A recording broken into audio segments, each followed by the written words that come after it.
It feels like an absolute bloodbath right now, and it's happening on both sides of the Atlantic at the exact same time. And at the center of it all, whether she likes it or not, is Meghan Markle, watching the empire she built so carefully, so strategically, start to collapse in real time. This isn't a slow fade, this isn't a quiet retreat, this is loud, messy, and humiliating. The woman who once had Hollywood hanging on her every word, who secured massive Netflix deals, Spotify contracts, glowing magazine covers, and elite invitations, is now finding herself exposed, isolated, and facing something she clearly never expected. The United Kingdom, the country she fled with such dramatic flair, is reportedly preparing what insiders are calling a brutal intervention. And the timing could not be worse for her. Because here's the part she didn't plan for: America is no longer rushing to her defense. For years, Meghan operated under a very simple but very effective assumption. She believed she had two separate audiences. One was the British public, who she painted as hostile, racist, outdated, and cruel. The other was the American public, who she assumed would automatically embrace her as a feminist icon, a civil rights heroine, a brave woman who escaped a toxic institution. And for a while, that calculation worked. It worked beautifully. The Oprah interview was a masterclass in narrative control. The Netflix documentary allowed her to tell her version of events without serious pushback. American media treated her claims like documented fact rather than personal recollection. She was protected, she was elevated, she was untouchable. But something has shifted, something fundamental, and the cracks in her carefully constructed image are no longer subtle. They're gaping. Sources close to the situation describe it as a free fall. One insider didn't sugarcoat it at all, saying she burned through goodwill at a shocking speed and there is nothing left to draw from. Another industry figure was even more blunt, saying Americans have finally caught on to what the British public saw from the beginning. And once you see it, you can't unsee it. Look around, the evidence is everywhere. The podcast was canceled after one season despite a reported $25 million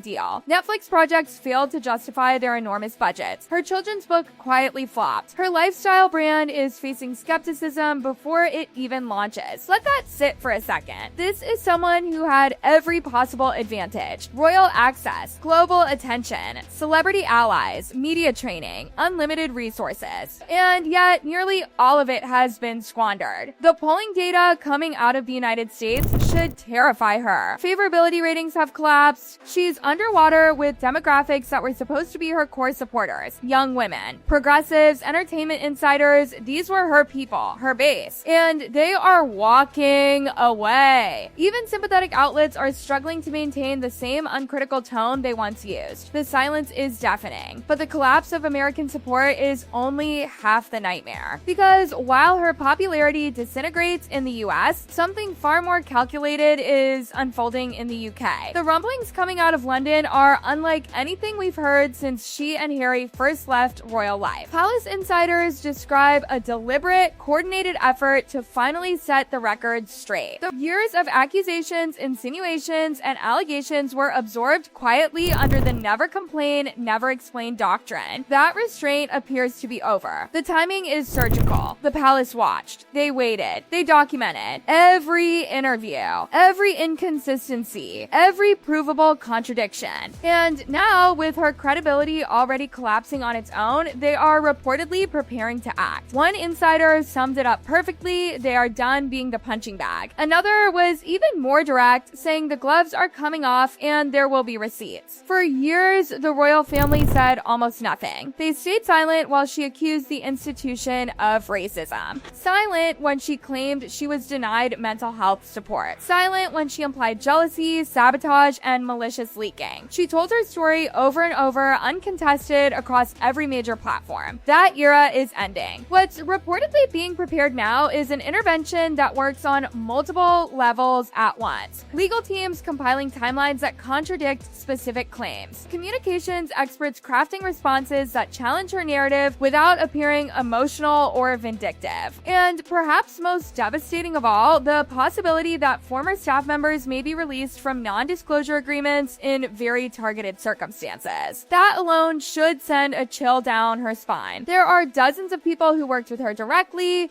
people who witnessed her behavior firsthand, people who stayed silent because they had to. If those legal constraints are lifted, the floodgates open. And what makes this especially brutal is the patience behind it. The palace could have responded immediately after Oprah. They could have hit back after Netflix. They chose not to. They allowed her to keep talking, confident that eventually the contradictions would pile up, that the American public would reach its own conclusions. And now, any response looks less like retaliation and more like correction.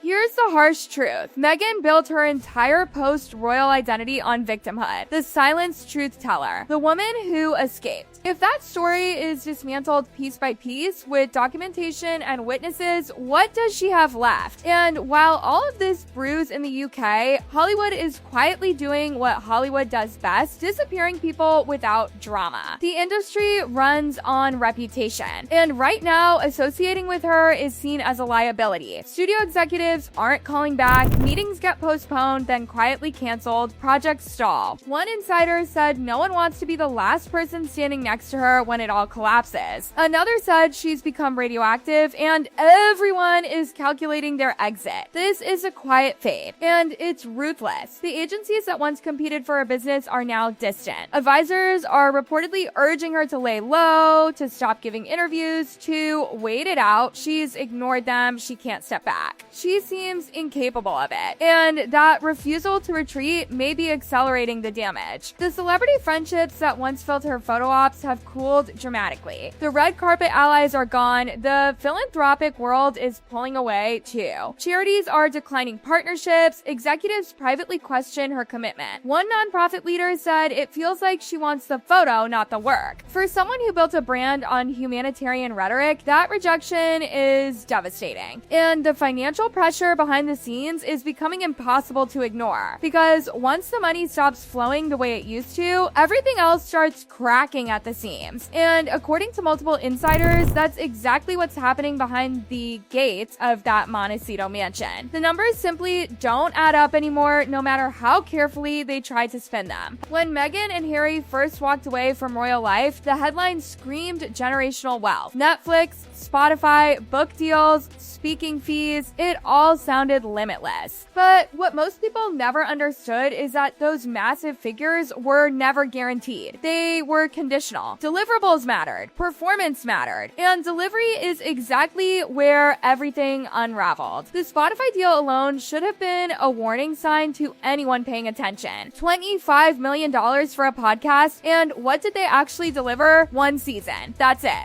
Executives were reportedly furious, not just disappointed. Furious. One insider called it the most expensive podcast that almost never existed. And when Spotify pulled the plug, it wasn't just a business decision, it was a public signal. A signal to the entire industry that this partnership had failed behind the scenes long before the announcement ever came. Netflix isn't much better. Yes, the initial documentary drew attention, but after that, interest dropped fast. Confusing projects, underwhelming concepts, content that felt completely disconnected from real audiences. Executives are now reportedly scrutinizing every proposal far more aggressively. The blank chalk era is over. And that's a terrifying reality when your lifestyle depends on constant high-level income. Because the expenses, they never slow down. The Montecito estate alone reportedly costs hundreds of thousands annually just to maintain. Security costs soar into the millions. Staff salaries, travel, wardrobes, PR retainers, all of it burns money at a rate that assumes endless deals. But those deals aren't coming. Insiders say pitches that would have sparked bidding wars 3 years ago are now dismissed outright. The market has spoken, and it's not kind. And that financial pressure is doing what pressure always does. It's exposing fractures. The marriage, once presented as unbreakable, is reportedly under extreme strain. For years, Meghan and Harry sold a united front. Perfect alignment, shared vision, shared pain. But those close to them are now describing something very different. Fundamental disagreements, strategy battles, arguments about visibility, about direction, about whether this entire path was a catastrophic mistake. Harry, according to insiders, looks lost, isolated. A man who is finally starting to understand what he gave up and what he received in return. The distance from his father, the permanent fracture with his brother, the loss of purpose he once had through service and structure. Privately, sources say it weighs heavily on him, even as he maintains the public line that leaving was necessary. That internal conflict, that cognitive dissonance, is reportedly tearing him apart. Meghan, by contrast, is described as doubling down. More exposure, more interviews, more appearances. She reportedly believes visibility will fix everything. That if she just talks enough, explains enough, performs enough, the tide will turn. But every metric suggests the opposite. Overexposure is the problem. And yet she can't stop. The staff departures over the years now make chilling sense. When people who uprooted their lives to work for you keep leaving, it says something. One former associate described the environment as walking on eggshells that somehow kept multiplying. Another said the gap between public image and private reality eventually becomes unbearable. And when you compare Harry's former life, full of structure and meaning, to his current existence, the contrast is brutal. A prince reduced to a supporting role in his own story. And just when you think it can't get worse, the past starts resurfacing. The carefully curated origin story Meghan has told for years is now being challenged from multiple directions. Former classmates, colleagues, and associates are speaking up, and their accounts don't match the narrative. The humble beginnings? Not quite. Elite private education, a father with industry connections, early career advantages. The self-made image doesn't align with the documented reality. Family relationships raise even more questions. The estrangement from her father intensified only after fame arrived. The siblings dismissed publicly were once far more present than acknowledged. Observers note a pattern. Relationships seem to end when they stop serving the story. Former colleagues from her acting days echo the same theme. Ambitious, calculated, focused on advancement above all else. People who knew her early on say they are not surprised by how this has unfolded. Then there are the palace staff accounts, the bullying allegations, the extraordinary turnover, the internal investigations that were never fully released. Insiders suggest the findings, if made public, would be devastating. And now the legal risks are becoming impossible to ignore. Statements made in interviews, documentaries, and public appearances aren't just opinions. Some are factual claims. Claims involving identifiable individuals and institutions. And in the United Kingdom, defamation law works very differently. Sources say legal discussions are happening quietly, carefully. The Oprah interview alone represents significant exposure. Allegations about conversations, about denied help, about knowledge and intent, these were presented as fact. And fact can be challenged. The palace investigation into staff treatment reportedly still exists. The decision to release its findings may no longer be off the table. And here's the brutal reality. Meghan no longer has institutional protection.